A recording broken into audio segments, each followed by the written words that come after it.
Hello बच्चों, मेरी पाठशाला में आपका स्वागत है। आज हमारी इस क्लास में हम समझेंगे adaptation of animals to climate. ये आपका चैप्टर 7 जो है weather, climate and adaptation of animals to climate, इसका एक पार्ट है। पिछले 2 वीडियो में मैंने आपको समझाया था कि वेदर क्या होता है और क्लाइमेट क्या होती है। वेदर बेसिकली एक जगह का एक समय का मौसम है। Atmospheric condition with reference to temperature, humidity, wind, clouds, rain, sunshine, ये सब चीज़ों को बना के एक पॉइंट ऑफ टाइम का जो एटमॉस्फेरिक कंडीशन होगी उसको कहते हैं वेदर। और क्लाइमेट होता है वेदर पैटर्न। वेदर पैटर्न कैसे डिसाइड करते हैं? By taking average of the weather situation, weather conditions over a period of 25 to 30 years. 25-30 साल का हम देख लेंगे एवरेजेस। भाई यहाँ पर रेनफॉल कितनी होती है, ह्यूमिडिटी कितनी होती है, टेम्परेचर मैक्सिमम कितना जाता है, मिनिमम कितना जाता है, और इन सब चीज़ों से हम एक जगह की जलवायु के बारे में अनुमान लगाते हैं कि यहाँ की जलवायु कैसी है। तो जैसे मैंने आपको पिछले वीडियो में बताया था, जनरली हम जलवायु को 3 भागों में देख सकते हैं। कैटेगरीज तो बहुत सारी हैं, लेकिन हमारी इस कक्षा के लिए 3 कैटेगरी को समझना सफिशिएंट है। तो ये बीच में इक्वेटर है, ये ट्रॉपिक ऑफ कैंसर है, ये ट्रॉपिक ऑफ कैप्रिकॉर्न है। तो इस एरिया को कहते हैं ट्रॉपिकल एरिया। बीच में यहाँ पर हमेशा गर्मी रहेगी, हॉट एंड ह्यूमिड। जहाँ पर फॉरेस्ट हैं, वाटर बॉडीज़ हैं, खूब वर्षा होती है, वहाँ पे हॉट एंड ह्यूमिड होगा। और जहाँ पे वर्षा नहीं होती, जैसे डेजर्ट का एरिया है, वहाँ पे हॉट एंड ड्राई। उसके ऊपर जाएंगे तो टेम्परेट, ये वाला हो गया ट्रॉपिकल, दोनों तरफ, इक्वेटर के दोनों तरफ ट्रॉपिकल एरिया। ये हो गया टेम्परेट। टेम्परेट का मतलब ना ज़्यादा गर्मी, दोनों तरफ है, साउथ में भी और नॉर्थ में भी टेम्परेट। ना ज़्यादा गर्मी ना ज़्यादा सर्दी। ऊपर नॉर्थ पोल है 90 डिग्री नॉर्थ, नीचे 90 डिग्री साउथ। तो ये हो गया पोलर रीजन, जहाँ बहुत ठंड पड़ती है और 6 महीने अंधेरा रहता है। आजकल यहाँ पे साउथ में अंधेरा है, नॉर्थ में रोशनी है। अब विंटर में उल्टा हो जाएगा, यहाँ पर अंधेरा हो जाएगा, यहाँ पर रोशनी हो जाएगी। तो ऐसे वातावरण में जब पशु रहते हैं तो उन्हें अपने आप को थोड़ा उस वातावरण के अनुकूल बनाना पड़ता है। उसको कहते हैं एडेप्टेशन। अपने आप को उस वातावरण, उस क्लाइमेट के अनुकूल बना लेना, ताकि उस वातावरण में वो सर्वाइव कर पाएँ, बढ़ पाएँ, अपनी संख्या बढ़ा पाएँ। और ये एक्चुअली सबको करना पड़ता है, सब प्राणियों को, इवन लिविंग प्लांट्स को भी। अभी देखेंगे जो प्लांट्स डेजर्ट में होते हैं वो अलग प्रकार के होते हैं, और जो रेन फॉरेस्ट एरिया में होंगे वो अलग प्रकार के होंगे, क्योंकि डेजर्ट का जो वातावरण अलग होता है और रेन फॉरेस्ट एरिया का वातावरण अलग होता है। तो हर जगह के प्लांट्स भी अलग प्रकार के होंगे। तो अभी हम बात करेंगे इस टॉपिक में पोलर रीजन में जो एनिमल्स हैं उनके बारे में जानेंगे कि वो इस ठंडे एनवायरनमेंट में, इस ठंडे एरिया में कैसे जीवित रहते हैं और कैसे वो बड़े होते हैं और कैसे अपनी प्रजाति को बढ़ाते हैं। तो पोलर रीजन में जो जानवर पाए जाते हैं, जैसे नॉर्थ में ज़्यादा एनिमल्स हैं। वहाँ पे पोलर बेयर है, फिर आर्कटिक फॉक्स है,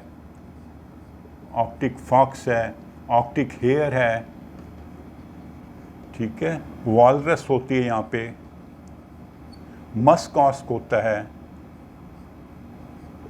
यहाँ पर रेनडियर होता है, सील्स होती हैं, वेल्स होती हैं। तो ये सब प्राणी जो हैं आर्कटिक रीजन में पाए जाते हैं, नॉर्थ में। और साउथ में पेंगुइन्स मिलेंगे आपको,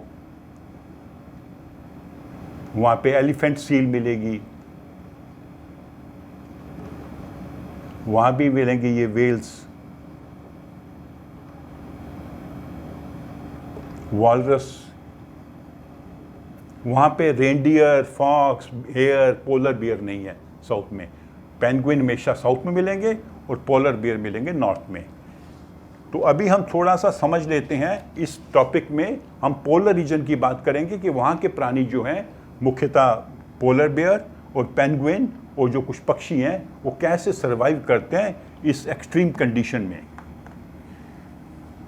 तो पहले हम समझ लें कि यहाँ पे टेम्परेचर कितना जाता है। सर्दियों में टेम्परेचर -37 से लेके -60 तक जा सकता है। इतनी एक्सट्रीम ठंड होती है वहाँ पर, और 6 महीने तो अंधेरा रहेगा।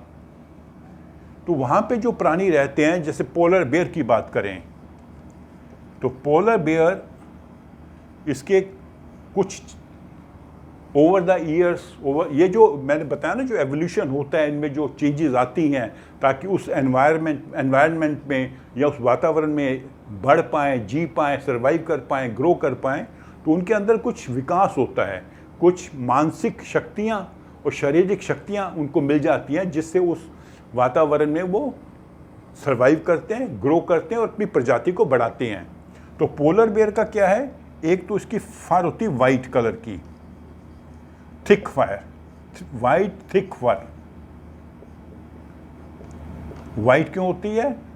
ताकि चूंकि सारा एरिया जो है, वातावरण जो है वो वाइट है स्नो के कारण, तो स्नो में ये वाइट होता है तो वाइट के कारण ये छिप जाता है वहाँ पे। जो कोई अगर इसको शिकार करना चाहता है उसको दिखेगा नहीं, और ये जिसका शिकार करना चाहता है वो उसको देख नहीं पाएगा, और ये बड़ी चालाकी से आके वो अपने शिकार को पकड़ लेगा। तो वाइट कलर होता है। ऐसा ही उसका भी होता है, फॉक्स का भी, हेयर का भी, उनका भी वाइट फर होती है पोलर एरिया में। तो और दूसरा होता है कि ये डबल फर होती है, 2 लेयर्स होती हैं। और स्किन के नीचे, ये तो स्किन के ऊपर हो गया, स्किन के नीचे क्या होता है, फैट की एक मोटी लेयर होती है, चर्बी की। तो ये तीनों चीजें जो हैं, डबल थिक फर और जो स्किन के नीचे जो फैट की लेयर है, इनको बहुत अच्छी इंसुलेशन प्रोवाइड करती है। इंसुलेशन मतलब इनके शरीर की गर्मी बाहर नहीं जाएगी और बाहर की ठंड अंदर नहीं आएगी, तो इनको ठंड नहीं लगेगी। इस कारण वो ये ठंड से बच जाते हैं because of this fat layer of the fat and double fur. फिर इनका बर्फ में चलने के लिए इनके जो पाँव होते हैं, पाँव, PAWR, इनके जो पाँव होते हैं ब्रॉड होते हैं, चौड़े होते हैं, उससे इनको चलने में आसानी होती है बर्फ में। और इनके जो क्लाज होते हैं, नाखून, वो लंबे और कर्व्ड होते हैं, लॉन्ग एंड कर्व्ड। उससे क्या बेनिफिट होता है कि ये बर्फ में धंस जाते हैं तो ये बर्फ में आसानी से चल लेते हैं, और जब शिकार को भी पकड़ते हैं, एक बार उनके कब्जे में आ गया वो छूटता नहीं है, क्योंकि इनके नाखून बड़े लंबे और कर्व्ड होते हैं, और जो उनके पंजे हैं चौड़े हैं, जिससे बड़ी सरलता से चल लेते हैं बर्फ के ऊपर। फिर इनकी जो स्मेल, सेंस ऑफ स्मेल, सूंघने की शक्ति बहुत अच्छी होती है। कई मील दूर भी इनका होगा शिकार, जिसको सूंघ लेंगे कि वहाँ खाना मिल सकता है। फिर इनका जो है नॉस्ट्रिल्स जो होते हैं, वो जब पानी में जाते हैं तो ये बंद हो जाते हैं, तो उससे क्या होता है कि नाक से पानी अंदर नहीं जाता, तो ये लंबे समय तक पानी में रहते हैं। तो इनके जो नॉस्ट्रिल्स हैं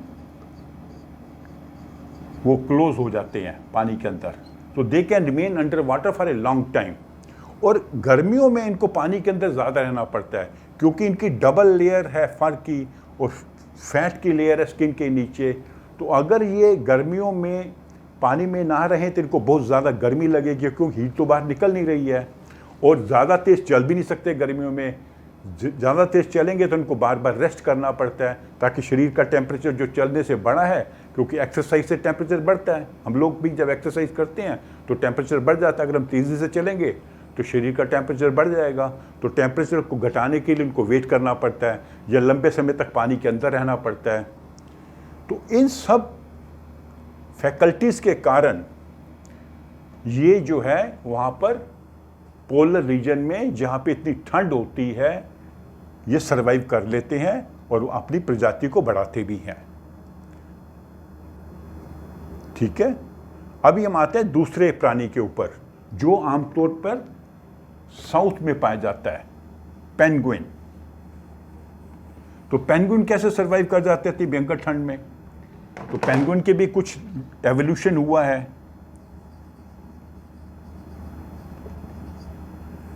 एवोल्यूशन मैंने बोला ना, विकास, एवोल्यूशन, विकास मतलब धीरे धीरे ऐसी नई शक्तियां मिल जाना, ऐसी नई फैकल्टीज मिल जाना जिससे आप उस वातावरण में अपने को बचा कर रख सकते हो, अपने लिए खाना उपलब्ध कर सकते हो और ग्रो कर सकते हो और अपनी प्रजाति को बढ़ा सकते हो। तो पेंगुइन का क्या होता है? इनका भी वाइट कलर होता है ताकि ये बर्फ में छिप जाए, वाइट फर होती है। और इनके फर में ऐसा होता है कि जो बाहर की लेयर होती है वाटरप्रूफ होती है और अंदर जो लेयर होती है वो ड्राई होती है और उसके अंदर हवा भी ट्रैप हो जाती है। जैसे भेड़ों के केस में, हमने शीप के केस में बताया था आपको कि भेड़ों की फर में हवा ट्रैप हो जाती है जो कि इंसुलेशन का काम करती है। तो इनकी जो लेयर, जो फैदर्स होते हैं, फर इनके फैदर्स होते हैं एक्चुअली, ये पक्षी हैं, इनके जो फैदर्स हैं, पंख, दो प्रकार के होते हैं। बाहर वाले वाटरप्रूफ होते हैं और अंदर वाले हवा को ट्रैप करके रखते हैं जिससे इनको ठंड नहीं लगती। और दूसरा, इनकी भी स्किन के नीचे फैट की लेयर होती है, वो फैट की लेयर इनको ठंड में बचाती है। और तीसरा ये काम क्या करते हैं, खासकर जो एम्परर पेंगुइन्स होते हैं, ये सर्दी में जब रहते हैं तो एक झुंड में रहते हैं, बिल्कुल इकट्ठे, पूरा झुंड बना लेंगे, बिल्कुल सट के रहेंगे एक दूसरे से। जैसे आप कभी बस में ट्रैवल करो और बस में बहुत भीड़ हो तो सब एक दो लोग दूसरे से सटे हों तो आपको गर्मी लगती है, तो ये एक दूसरे की गर्मी से अपने आप को सर्दी से बचाते हैं। और दूसरा ये समझदारी का काम ये करते हैं, क्योंकि बाहर जो पेंगुइन है उनको तो ठंड लगेगी ठंडी हवा से, तो ये अपनी जगह बदलते रहते हैं। बाहर के जो पेंगुइन अंदर आ जाएंगे, अंदर के बाहर चले जाएंगे। तो एक किस्म का एक दूसरे से कोऑपरेट करते हैं और एक दूसरे की गर्मी से अपने आप को प्रोटेक्ट करते हैं। बिल्कुल झुंड में रहेंगे इकट्ठे, हडल होके, इसका वर्ड होता है huddle. They huddle together in a group और अपनी पोजीशन चेंज करते हैं, बाहर वाले अंदर आएंगे और अंदर वाले बाहर जाएंगे। इससे अपने आप को सर्दियों में, खासकर जब बर्फीली हवाएं चलती हैं, ठंडी हवाएं चलती हैं, अपने आप को बचा लेते हैं। फिर ये पानी के अंदर बहुत देर रहते हैं, पानी तो गर्म होता है, जमा नहीं है, तो पानी में अंदर बहुत देर ये रह लेते हैं क्योंकि इनकी जो हड्डियां सॉलिड होती हैं। नॉर्मली पक्षियों की हड्डियां हॉलो होती हैं, खोखली होती हैं, ताकि उनका वज़न कम हो, उड़ सकें। ये उड़ते तो है नहीं, है तो बर्ड्स हैं पर उड़ते नहीं हैं, तो ये पानी के अंदर रह सकते हैं काफ़ी समय तक क्योंकि इनकी हड्डियां भारी होती हैं, वेट ज़्यादा होता है, तो बहुत डीप पानी में चले जाते हैं, वहाँ पे अपने आप को बचा लेते हैं ठंड से। और सारी खाना इनको वहीं से मिलता है, सी से, फिश खाते हैं। बड़ी दूर तक ये फिशिंग के लिए बहुत दूर तक समुद्र में चले जाते हैं। फिर इनके जो पाँव होते हैं वेब मतलब उसके जो ऐसे पाँव होगा ना, इसके अंदर झिल्ली सी लगी होती है और झिल्ली से ये इनको स्विमिंग में हेल्प मिलती है। और इनके जो क्लास होते हैं वो भी लंबे और जो नाखून कर्व्ड होते हैं, टेढ़े, और टेढ़े जब होंगे नाखून तो बर्फ में चलने में इनको, जैसे पोलर बेयर को था, बर्फ में चलने में इनको सरलता होती है। तो इस तरह जो है पेंगुइन अपने आप को साउथ के एंटार्क्टिक रीजन में बड़े अच्छे से रह लेते हैं, सरवाइव करते हैं और अपनी प्रजाति को बढ़ाते भी हैं। इसके अतिरिक्त जो बाकी पशु वहाँ पर हैं, जैसे एलिफेंट सील है या वॉलरस है, इन सब की भी, इनकी फर तो नहीं होती है, लेकिन इनके अंदर शरीर के ऊपर बड़ी मोटी लेयर होती है फैट की। अगर आपने टीवी में कभी आप देखेंगे इनकी डिस्कवरी चैनल में एलिफेंट सील वगैरह को, वॉलरस को, ये बड़े मोटे प्राणी होते हैं। ये मोटे इसलिए हैं कि अंदर फैट की बहुत मोटी लेयर है। वो फैट की लेयर इनको जो है इंसुलेशन का काम करती है और शरीर की गर्मी को बाहर नहीं जाने देती, जिससे इनको ठंड नहीं लगती। तो इस प्रकार जितने प्राणी हैं वो अपने आप को पोलर रीजन्स में सरवाइव करने के लिए अडेप्ट कर लिया, इन्होंने अपने आप को अडेप्ट कर लिया कि इस रीजन में सर्वाइव कर सकें। अच्छा, बर्ड्स भी रहते हैं नॉर्थ में, साइबेरिया वगैरह में। तो वो जो बर्ड्स हैं क्या करते हैं कि वो माइग्रेट कर जाते हैं जैसे ही वहाँ पे ठंड होगी शुरू, जैसे अभी अगले महीने से वहाँ पे ठंड शुरू हो जाएगी, अक्टूबर नवंबर से नॉर्थ पोल में दिन छोटे होते जाएंगे और रातें लंबी होती जाएंगी और फिर उसके बाद में टोटल अंधेरा हो जाएगा 6 महीने के लिए। तो ये सभी बर्ड्स जो हैं ट्रॉपिकल एरियाज में आ जाते हैं, यहाँ से ट्रॉपिकल एरियाज में, क्योंकि ये गर्म एरिया। भारत में बहुत आते हैं, दिल्ली के बगल में ही है भरतपुर बर्ड सेंचुरी है, सुल्तानपुर है हरियाणा में। तो यहाँ पर ये बर्ड्स आ जाते हैं और कई बर्ड्स तो 15,000 किलोमीटर लंबी यात्रा करके आते हैं और गर्मियों के दिन यहाँ बिताएंगे। उसके बाद में जब यहाँ पे वहाँ की सर्दियों के दिन यहाँ बिताएंगे और जब यहाँ पे गर्मियाँ शुरू होंगी यहाँ से वापस चले जाएंगे। सर्दियों के दिन यहाँ पर बिताएंगे और जब यहाँ पर गर्मी शुरू होगी, जैसे भारत में गर्मी शुरू होगी अप्रैल मई में, तो यहाँ से वापस चले जाएंगे। और अभी तक वैज्ञानिकों को ये पता नहीं लगा है अच्छे से, ठीक से, कि ये किस प्रकार से इतना लंबा सफ़र कर लेते हैं। कैसे इन्हें पता लगता है हमने किस डायरेक्शन में जाना है कि हम भरतपुर पहुँचेंगे या सुल्तानपुर पहुँचेंगे या जिस भी देश में जाते हैं। तो अनुमान लगाया जाता है कि शायद ये सूर्य की डायरेक्शन से अपने आप पता लगाते हैं या जो अर्थ की जो मैग्नेटिक लाइंस हैं उसको फॉलो करते हैं। तो लेकिन अभी डेफिनेटली पता नहीं है। तो बर्ड्स तो जो हैं वो माइग्रेट कर जाते हैं हॉट एरियाज़ में और जो बाकी एनिमल्स हैं वहीं सर्वाइव करते हैं, क्योंकि उनके पास ऐसी कुशलता है, ऐसे उन्होंने अपने आप को ऐसे अडेप्ट कर लिया है कि उस वातावरण में, उस क्लाइमेट में वो रह सकते हैं, ग्रो कर सकते हैं और अपनी प्रजाति को भी बढ़ा सकते हैं। तो अगले चैप्टर में हम बात करेंगे ट्रॉपिकल एरिया में जो फॉरेस्ट हैं वहाँ पे किस प्रकार के पशु होते हैं, किस प्रकार के प्राणी होते हैं और वो किस तरह इस हॉट एंड ह्यूमिड या हॉट एंड ड्राई वेदर में सर्वाइव करते हैं।